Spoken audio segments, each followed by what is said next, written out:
This is presenting Bryan with smiling, not because Clare Crawley is crazy and alone, but because I just was reminded of her craziness, and I'm about to talk about it because I know that her and Dale Moss broke up. First of all, I just saw Dale's Instagram saying a whole lot of nothing. Literally was like, listen, I've never learned less watching somebody talk about something that apparently like the Bachelor Nation or whatever the hell it's called is obsessed with. I personally never watched The Bachelor or The Bachelorette until Fitness Bro's mom was screaming about how good it was. And I was like, all right, let's check it out. I mean, it's a ridiculous premise.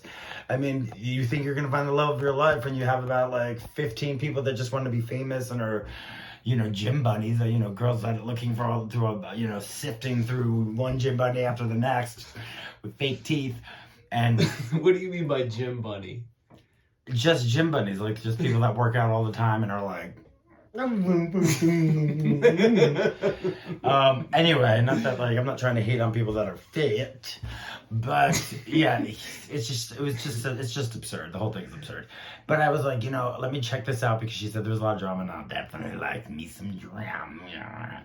And then I was like obsessed with it to the point that I got people in Europe watching the goddamn show. It was really entertaining. I mean, there was times where I remember when Yosef came for her and was like, "You're the oldest bachelorette," and like she made everyone strip down and she wants everyone's nutsack.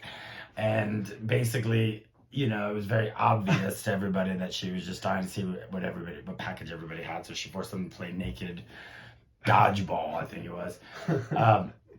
Yosef wasn't didn't even have to do it for some reason. He just like got a bee in his bonnet over that and was like, "You're not even equipped to be the mother of my children. I'm like embarrassed to be associated with." I mean, he just came for her like crazy. And I mean, it was genius watching her. Like, at first he's like, "I want to talk to you." And she starts going on about, I had to take time off from this and my children. And she's like, "I know. My mother was dying." He was like, "Let me finish. Like, I'm about to tear you apart. So save it about your mom dying." It was crazy because then he let her have it. And then you could see with the moment when she saw she was being read from filth, when she was looking and she was like, then she interrupts him and he's like, no. He's almost like Howard just from the Real Housewives of Beverly Hills. When she's like, when she's talking to you, she's like, no, let me finish. She kind of was like, no, let me finish. I've listened to you for way too long, and now I'm going to say my piece before you humiliate me any further, because she knew he had a litany of things he was about to go off on. So she cuts him off, and then he's like, "I can't believe you're the oldest bachelorette in history and you act that way." And then she's like, "The reason I'm the oldest bachelorette is because I didn't stand for guys like that," or whatever the fuck it was that she said. And and then for good TV, I mean, then she proceeded to ignore the rest of the guys. She had no problems with wasting their time, and you'd see her behind the scenes being like, "Oh Jesus, can we just like get through it? I just want to, just keep swatting them away," because she had fallen in love with this Dale Moss just from looking at his Instagram page while she was quarantined. I mean, that was pretty much, I think he said something nice on Mother's Day. His mom, unfortunately, had passed away, and my mom did too, so I can understand how, you want to post things like that and you're thinking of her, and she got caught up in it. And he probably just got caught up in the fame. I mean, all the guys kept trying to warn her, saying that he just wants to be the next Barack Obama. And, they could see that it was just probably about the fame with him. Who knows? Because that Instagram, whatever the hell he posted, just babbling, wasting everyone's time, looking like an alien. I don't know. They must have some good lighting on The Bachelorette because he looked busted with what I just saw.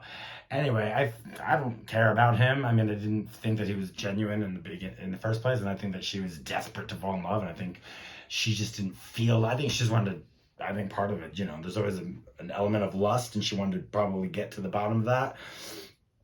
And, she was probably sitting around in her hotel room all the time, just like, I can't wait to get right down, fuck the rest of them.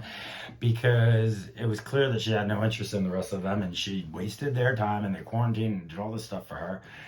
And like Blake and all those dudes, and I just think it was so rude the way that she treated them. And there was the one guy, remember the guy in the pool? She leans in to kiss, and then she stops, and then he's like, and he's looking down, he doesn't even see her, and then when he realizes it, he's like, oh, and then she's like, oh, like then she acts like she's being humiliated, but she like leaned in and then stopped bizarrely, like. What, you can't like finish the job, you're gonna lean in to kiss somebody, but you can't make it all the way, and you're gonna stop then and then act like they didn't, come, I don't know. She didn't even like him. That was the weirdest thing. I don't know why she pretended that she wanted to kiss him. None of it made sense. Then he got like, he wanted to try to get his chance back again, and the cameras are filming, and he's like, grabs her, and then you can see that she was like freaked out because the way he grabbed her definitely was too much. I thought it was a bit much. But I also thought then she didn't do dinner with him, and it was like he had to have the host, I don't even know his name, I forget his name, he had to come show up and say, oh, she's not even showing up for this dinner, and you're basically out of here, go and get in a limo. Then there was the one guy, remember the one guy that always sits down and he's like, oh, I think you're beautiful and this and that, I don't really know you because I don't know you. Like how could I know you if I've never met you in person? And she's like, just for my looks? You don't think I love that. Instead of, she didn't give, I meant to say she didn't give him, I love that. He didn't get one of those. He got a, you only like me for my look, not that I'm a strong woman, not that I'm brave and courageous. The whole thing was insane. She had crazy eyes, and she was clearly insane with her humongous smile and everything else, running around, acting like she's got it all figured out, like a big old clown. Everybody knew this was going to happen. Nobody's wishing Schadenfreude, but, I think when you see the way that she treated these guys, she just didn't give them the time of day. She didn't even give them a fighting chance. I mean, there's a protocol that show's set up so that you could potentially get to know somebody and fall in love with them. It doesn't make any sense to me that you could think that you be so desperate to be on a TV show and think that you could fall in love with somebody when cameras are on you and you're never going to be your honest self. But anyway, apparently tons of people love this show and they love The Bachelor, so who am I to say anything? But that is me with my thoughts as presenting Bryan from the bro pit. I am tired as hell, but I couldn't let this go on any longer after I saw that tired ass Instagram post. So I turned the ring light on and I made a video. Goodbye and good luck.